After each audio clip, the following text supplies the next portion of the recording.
안녕하세요. 하나님의 놀라우신 은혜가 이 말씀을 듣는 모두에게 임하기를 간절히 바랍니다.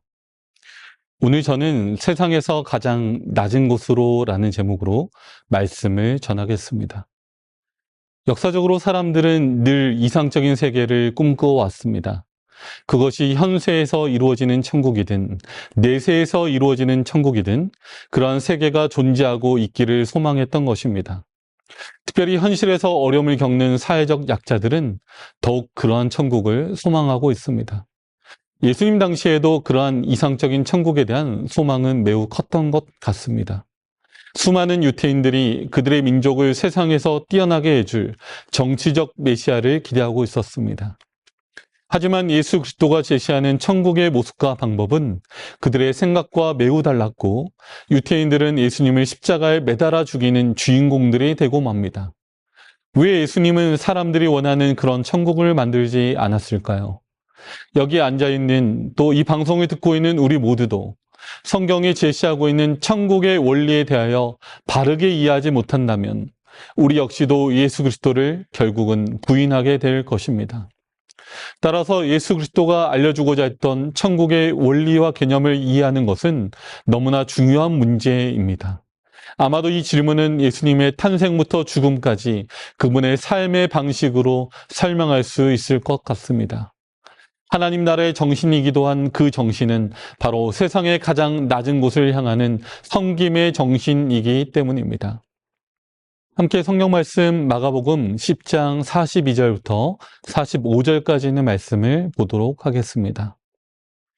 예수께서 불러다가 이르시되 이방인의 소위 직분자들이 저희를 임으로 주관하고 그 대인들이 저희에게 권세를 부리는 줄을 너희가 알거니와 너희 중에는 그렇지 아니하니 너희 중에 누구든지 크고자 하는 자는 너희를 섬기는 자가 되고 너희 중에 누구든지 으뜸이 되고자 하는 자는 모든 사람의 종이 되어야 하리라. 인자에 온 것은 섬김을 받으려 함이 아니라 도리어 섬기려 하고 자기 목숨을 많은 사람의 대속물로 주려 함이니라. 일반적인 세상의 법칙은 집권자들이 자신의 권세를 사용하여 아래에 있는 사람들을 지배하는 구조입니다. 그러나 말씀에 따르면 하나님의 나라는 오히려 섬기는 자가 더 높은 자가 됩니다. 예수 그리스도께서 친히 그러한 모습으로 이 땅에 오셨습니다. 온 우주의 통치자이시지만 강압적으로 지구의 문제를 해결하기 원치 않으셨습니다. 다만 천국의 특성을 제시하시고 우리로 하여금 선택하게 하신 것입니다. 우리는 한 사람을 섬기는 것도 힘이 들지만 실제로 예수 그리스도는 모든 사람을 섬기기 위한 목적으로 이 땅에 오셨습니다. 마치 물이 낮은 곳을 향해 흘러가듯이 하늘로부터 내려온 생명수 되신 예수 그리스도는 세상의 가장 낮은 곳으로 흘러가셨습니다. 우리가 아는 바대로 예수님은 베들레헴 외양간의 구유에서 태어나셨습니다. 혹자는 이 장소의 상징적 특성을 묵상하고 예수님은 짐승들의 먹이로 이 세상에 오셨다고 분석하셨습니다. 구유는 짐승의 먹이를 놓는 장소입니다. 따라서 예수 그리스도는 출생의 순간부터 짐승의 먹이로 이 땅에 오셨다는 것입니다. 사단과 그 수하의 천사들이 마치 우는 사자같이 예수님을 시험하였으며 들깨같이 그분을 괴롭혔습니다. 또한 예수님은 공생애를 시작하시며 여리고에서 가까운 요단 강변에서 침례 요한에게 침례를 받으셨는데 그곳은 해수면보다 400m가 낮은 지점이었습니다. 그분의 공생애가 마쳐질 즈음에는 어린 나귀를 타시고 예루살렘에 입성하셨으며 마가의 다락방에서 최후의 만찬을 하시는 동안 몸을 굽혀 제자들의 발을 씻기셨습니다. 그리고 누룩 없는 빵과 포도즙을 나누어 주시며 이는 세상을 위하여 주어질 내 몸과 피를 상징한다고 말씀하셨습니다. 그분의 삶 전부가 모두 전적으로 내어주기 위한 섬김의 모습으로 꼴 지어진 것을 우리는 성경을 통하여 확인할 수가 있는 것입니다. 예수님은 공생의 기간 동안 많은 환자들을 만나시고 고치셨습니다. 특별히 사람들 중에서도 가장 낮은 곳에서 소외되어 있는 이들을 만나셨습니다. 그들은 바로 나병 환자들입니다. 우리가 흔히 문둥병이라고 부르는 질병입니다. 전염성이 매우 강하고 문둥병에 걸리는 순간 사회와 분리되어 고립된 지역에 살아야 하기에 그 질병은 모든 이들로부터 외면받고 심지어 신의 저주로 여겨지는 질병이었습니다. 의문의 율법에 의하여 문둥병자는 부정하다는 선고를 받았다. 그가 만진 것은 무엇이나 부정하였다. 공기는 그의 호흡으로 불결해졌다. 문둥병자는 이미 죽은 사람처럼 사람들이 사는 거주지에서 격리되었다. 그 병에 걸린 것으로 의심을 받는 사람은 자신을 제사장에게 보여야 했고, 제사장은 자세히 살펴본 후 그의 상황을 결정해 주어야 했다. 만일 문둥병자라는 선고를 받게 되면 그는 자기의 가족과 격리되고 이스라엘 회중에서 끊어지고 다만 같은 환자들과만 사귀도록 운명이 지어졌다. 심지어 왕들과 통치자들에게도 예의가 없었다. 이 무서운 질병에 걸린 군주는 호를 버리고 사회를 떠나가야 한다라고 치료봉사 67페이지에서 기록하고 있습니다. 그러나 주님께서는 문둥병자들을 만나시고 고치셨으며 그들로부터 피하지 않으셨습니다. 문둥병은 그 전염적인 특성으로 인하여 종종 죄에 비유되곤 하였습니다. 어쩌면 육신의 문둥병보다 더 끔찍한 질병이 바로 우리 영혼을 무감각하게 만드는 죄의 문둥병입니다. 죄의 문둥병, 곧 뿌리가 깊고 치명적이며 인간의 능력으로 깨끗함을 받을 수 없는 죄의 문둥병도 그와 같다. 온 몸은 병들었고 온 마음은 피곤하였으며 발바닥에서 머리까지 성한 곳이 없이 상한 것과 터진 것과 새로 맞은 흔적뿐이로다라고 치료봉사 70페이지에서는 이야기하고 있습니다. 그리고 문둥병에 걸린 사람이 나았을 때 해야 할 정결 예식에 대한 규례가 성경 레위기 14장에 언급되고 있습니다.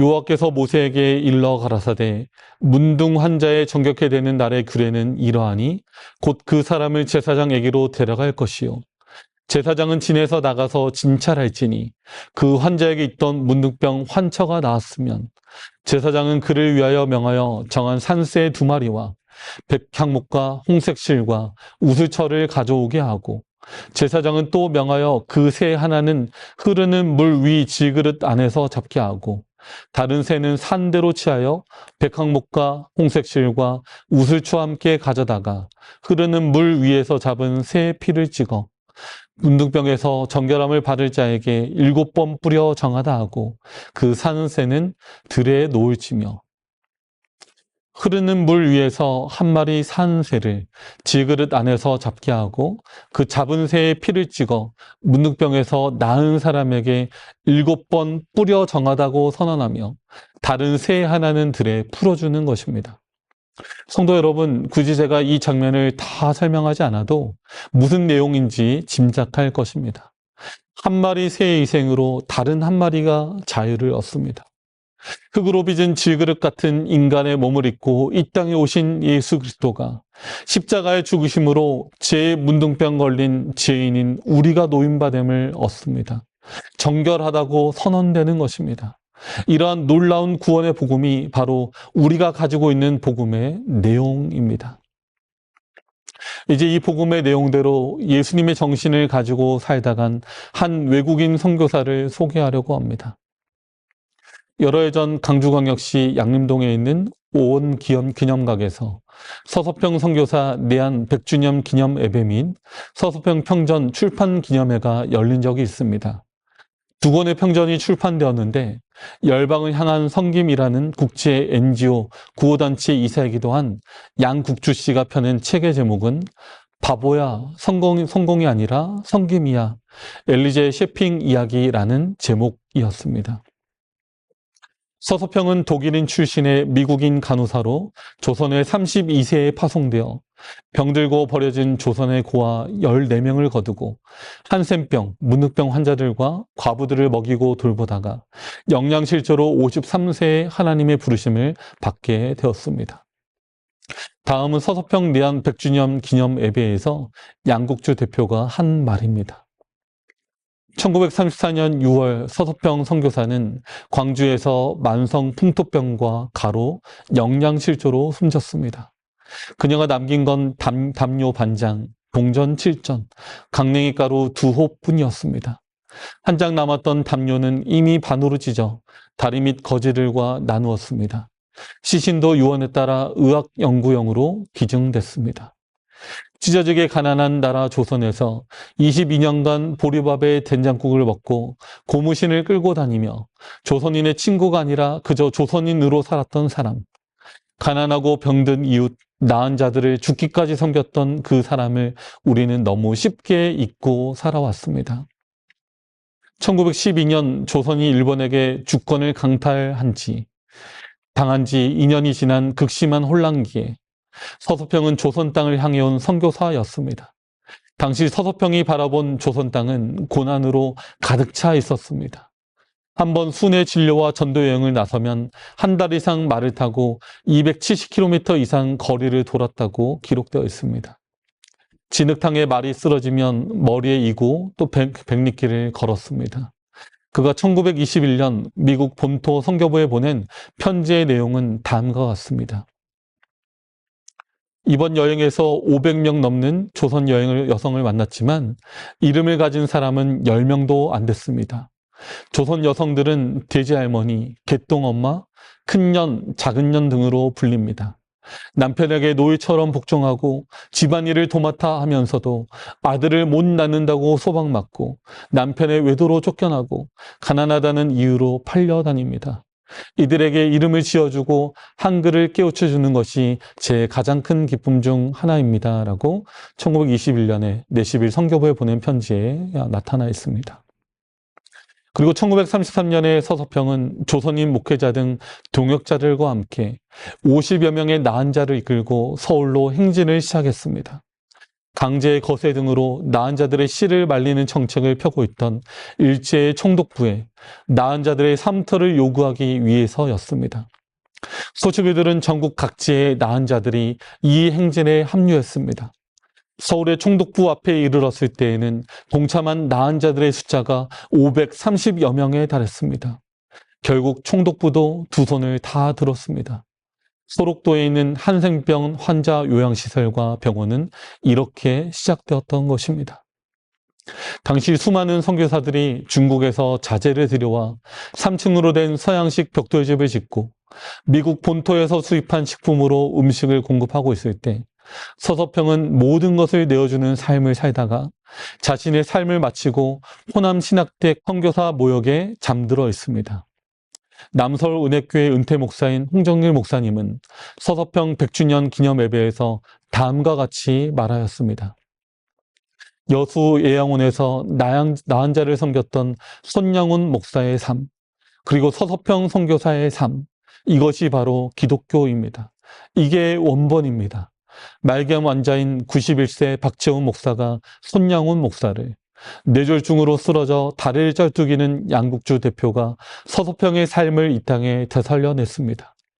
지금 기독교는 대응되는 실체가 없는 공허한 단어로만 말해지고 있습니다. 믿음은 논리가 아닙니다. 삶이며 생명 그 자체입니다. 믿음은 늘 구체적인 삶의 용소듬입니다. 손양훈과 서서평이라는 믿음의 원본을 다시 갖게 된 것을 감사합시다. 한국교회는 이 자리로 돌아와야 합니다. 출발점에서 다시 시작해야 합니다라고 이야기하였습니다. 또한 이 자리에서 양국주 대표는 서서평의 삶을 예수님의 성육신적인 삶과 비교하기도 하였습니다. 예수님이 인카네이션 하신 의미는 우리 삶 가운데 오셔서 우리와 스킨십하며 살기 위한 것입니다. 조선인들과 같이 어울려 살며 복음만 전한 것이 아니라 그들의 필요를 채워주고 사람으로서 마땅히 가져야 할 자존감을 심어주는 등 이분이 이 땅에서 가르치고 일한 것은 세상이 감당할 수 없는 것이었습니다. 이렇게 한 사람의 헌신적이고 희생적인 삶이 얼마나 많은 사람들에게 감동을 줄 수 있는지 우리는 보게 됩니다. 예수님이 가르치신 섬김의 정신이 얼마나 큰 일을 할 수 있는지 우리들에게 보여주는 것입니다. 빌립보서 2장 2절부터 8절까지 있는 말씀을 보도록 하겠습니다. 그러므로 그리스도 안에 무슨 권면이나 사랑의 무슨 위로나 성령의 무슨 교제나 긍휼이나 자비가 있거든 마음을 같이하여 같은 사랑을 가지고 뜻을 합하며 한 마음을 품어 아무 일에든지 다툼이나 허용으로 하지 말고 오직 겸손한 마음으로 각각 자기보다 남을 낫게 여기고 각각 자기 일을 돌아볼 뿐더러 또한 각각 다른 사람들의 일을 돌아보아 나의 기쁨을 충만케 하라. 너희 안에 이 마음을 품으라. 곧 그리스도 예수의 마음이니 그는 근본 하나님의 본체시나 하나님과 동등됨을 취할 것으로 여기지 아니하시고 오히려 자기를 비어 종의 형체를 가져 사람들과 같이 되었고 사람의 모양으로 나타나셨음에 자기를 낮추시고 죽기까지 복종하셨으니 곧 십자가에 죽으심이라. 성경은 우리에게 예수 그리스도의 마음을 가지라고 선언하고 있습니다. 아무 일에든지 다툼이나 허용으로 하지 말고 오직 겸손한 마음을 품는 것이 바로 예수의 정신입니다. 자기를 비어 종의 형체를 가져 사람들과 같이 되신 분, 바로 그분이 우리가 믿는 예수 그리스도입니다. 제가 서중앞에 천성교회 교육전도사로 있을 때 제가 깨달은 성경의 내용을 토대로 지금 여러분이 들으시는 이러한 주제의 설교를 매주 금요 청년 예배 시간에 하고 있었습니다. 그러던 어느 날 2명의 여자분이 삼육대학교 생활관에 거주하고 있던 저를 찾아왔습니다. 한 분은 나이가 50대 정도 된 중년의 여성분이었고 한 분은 20대 중반의 여청년이었습니다.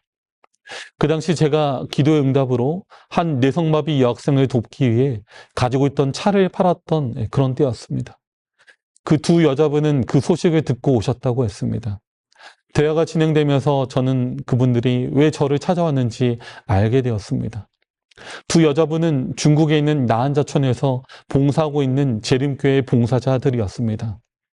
한 한국인 할아버지를 통해서 시작된 중국 나한자촌 선교가 결실을 보고 있다고 말했습니다. 매우 확신에 찬 표정으로 복음이 놀랍게 전파되고 있음을 말하였습니다. 나은 자들을 위해 봉사하며 말씀을 전하는 이들의 수고를 통해 많은 사람들이 복음을 받아들이고 그리스도인이 되었다고 이야기해 주었습니다. 중국에 약 70개가 넘는 나한자촌이 있는데 이들에게 복음을 전하는 것이 그들의 사명이라고 말하였습니다. 그리고 저에게도 이 사역에 동참해 줄 것을 요청했습니다.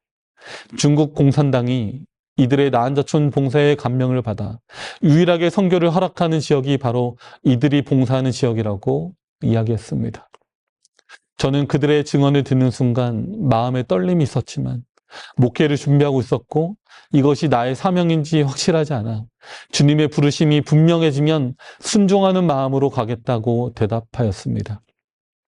그리고 그날 있었던 그 만남의 내용을 청년예배 설교 시간에 제가 소개하였습니다. 그런데 막 결혼한 한 청년 부부가 제가 했던 이 설교를 계기로 중국의 나한자촌 봉사를 위해 떠나게 되었습니다. 그리고 여전히 그곳에서 봉사 중에 있습니다. 어쩌면 제 평생 잊지 못할 이 친구들은 오히려 사역자인 저를 부끄럽게 하는 친구들입니다. 남편 청년은 삼육대학교 환경디자인학과 졸업생이고 아내 청년은 삼육대학교 영문학과 졸업생입니다. 말씀대로 살고 실천하기 원하는 일편단심 주바라기 부부인 이들은 나한자촌에서 봉사하는 것이 너무 행복하고 이곳에서 읽는 말씀이 너무나 꿀맛이라고 저에게 간증합니다. 목사님, 이곳에 있는 나은 자들은 세상에 대한 욕심이 없기에 너무나 깨끗한 백지와 같습니다. 하나님의 복음이 너무나 간절하게 들어가고 있습니다. 이 선교사 부부가 보내온 나은 자들의 모습은 복음으로 인해 밝아진 그리고 소망으로 기도하며 말씀을 살피고 예배하는 그런 모습들이었습니다. 그리고 또 저에게 이렇게 이야기했습니다. 이곳에선 어느 누구도 재림교회를 이단이라고 말하지 않습니다. 찾아온 공산 당원들과 개신교 봉사자들에게 나은 자들이 앞장서서 재림 기별을 증거합니다. 늦은 비 성령이 이미 이곳에 내리고 있어요 라고 그들은 저에게 이야기하였습니다. 세상의 낮은 곳으로 향한 한 부부의 아름다운 신앙의 증언입니다. 어쩌면 여러분들은 이러한 이야기를 들으며 그들의 헌신과 희생이 낭비처럼 생각될지도 모릅니다. 그들의 시간과 재능과 젊은 날의 기회가 아무도 알아주지 않는 중국의 작은 시골 마을, 사람들이 잘 찾지 않은 나한자촌에서 버려지고 있다고 생각할지도 모릅니다. 어느덧 순수한 마음이 사라지고 인간적인 계산이 앞서는 우리들의 마음은 순수한 헌신을 멀리 던져버리고 있는 것만 같습니다. 말씀 묵상을 하며 제가 썼던 한 글을 읽어 드리려고 합니다. 순수를 추억하다. 어릴 적 때묻지 않던 순수에 대한 기억, 그 순수에 대한 추억을 누구나 소유하고 있다. 그때 난 참 순수했었는데 라는 아련한 추억. 그 순수의 시절에 사귄 친구들은 아직 내가 세상에서 알아주는 무언가의 위치에 올라가기 전 나라는 존재가 어떠하건 상관없이 계산 없이 나와 친구가 되었기에 살아가는 동안 내가 어떠한 위치에 형편에 처하건 의지할 수 있는 친구들이다. 나이를 먹으며 어른이 되며 어느덧 때묻은 순수함에 내 자신이 놀라게 될 때 계산 없는 순수함은 어린아이들이나 하는 거라며 이제는 영리하게 세상을 살아간다고 말하게 될 때 우리는 다시 때묻지 않은 순수를 추억한다. 여전히 그러한 순수함을 가진 누군가가 내 곁에 있기를 또는 내 안에 존재하기를 어쩌면 우리가 예전보다 훨씬 더 풍요롭고 발달한 현대 문명이라는 세계 속에서 피곤함을 느끼는 이유는 바로 이 때묻지 않은 순수가 사라졌기 때문이며 소위 어른들의 세계에서 벌어지는 계산의 논리에 지쳐가고 있기 때문일 것이다. 손해본다는 생각, 아깝다는 생각, 죄로 인하여 왜곡되어 버린 내 잘못된 가치의 잣대로 실컷 재어본 다음에는 내 계산이 옳다고 생각하는 그 지점으로 나 자신을 이끌어간다. 하지만 성경을 펼치면 그 안에는 참으로 순수한 한 분이 나를 향해 두 팔을 벌리고 계신다. 어린아이들이 내게 오는 것을 막지 말라고 말씀하신 그분께서는 어린아이의 순수함을 사랑하신다. 제자들을 부르실 때도 그분의 기준은 그들의 뛰어난 지식과 학문이 아니라 순수하고 받아들일 줄 아는 정신이었다. 그들 중 하나 가룟 유다는 가장 뛰어난 지식인이었지만 마리아의 순수한 헌신 앞에서 자신의 탐욕을 가장한 채 저 돈을 더 좋은 일에 썼으면 좋았을 텐데 라고 말하였다. 어쩌면 한국교회의 가장 큰 문제는 바로 이 순수함이 교회 안에서 사라져버렸다는 게 아닐까. 순수한 믿음, 순수한 복음, 순수한 헌신. 언제부턴가 교회를 가도 때묻은 세상과 별반 차이 없는 때묻은 이야기들이, 때묻은 가치들이, 때묻은 편견과 선입견들이 나를 맞이하는 것을 볼 때 나는 과연 교회를 왜 다니는 것일까라고 질문하는 내 자신을 보게 되는 건 아닐까. 순수를 추억한다. 때묻지 않은 순수를 추억한다. 너희는 뱀같이 지혜롭고 비둘기같이 순결하라고 주님께서는 말씀해 주셨지만 오늘날의 교회는 지혜롭지도 못하고 순결함마저 상실하고 있다. 적어도 삭개오는 순결이라는 자신의 이름처럼 예수님 앞에 나아가기를 원했다. 뽕나무 위에 올라가 예수님을 만나기 원했던 삭개오처럼 오늘 우리의 신앙의 키가 아직 작을지라도 사람들이 나를 피도 눈물도 없는 사람이라고 손가락질 할지라도 적어도 우리를 있는 모습 그대로 사랑하시며 용서하시는 그분 앞에서 우리는 순수함으로 나아갈 수 있다. 누가복음 7장에서 마리아가 향유옥합을 깨뜨려 예수님의 발을 씻길 때 발에 센 시몬은 예수님께서 그 여인이 얼마나 큰 죄인임을 모른다고 생각하였다. 하지만 주님께서는 시몬에게 빚진 자의 비유를 말씀하시며 사함을 받은 일이 적은 자는 적게 사랑한다고 말씀해 주셨다. 죄가 많은 곳에 은혜가 더욱 넘친다. 우리가 주님 앞에 우리의 때묻은 죄악에 대하여 주님께 고백하고 우리를 씻겨주시길 원할 때 비로소 우리는 용서받은 기쁨으로 순수한 마음으로 신앙할 것이다. 찬양할 것이다. 외칠 것이다. 나의 구주 예수 그리스도, 나의 전부가 되시며 찬양받기에 합당한 그 이름.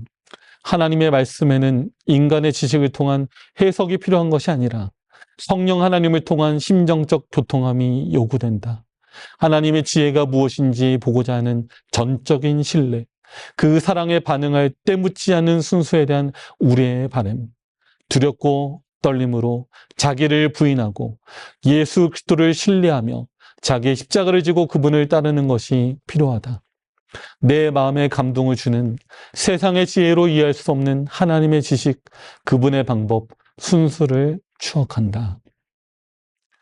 우리 토레이는 이런 말을 했습니다. 성경을 번역하는 방법은 많이 있다. 하지만 세상에서 가장 위대한 성경 번역은 내 삶으로 성경을 직접 번역하는 것이다. 여러분, 무명의 그리스도인이 되시길 바랍니다.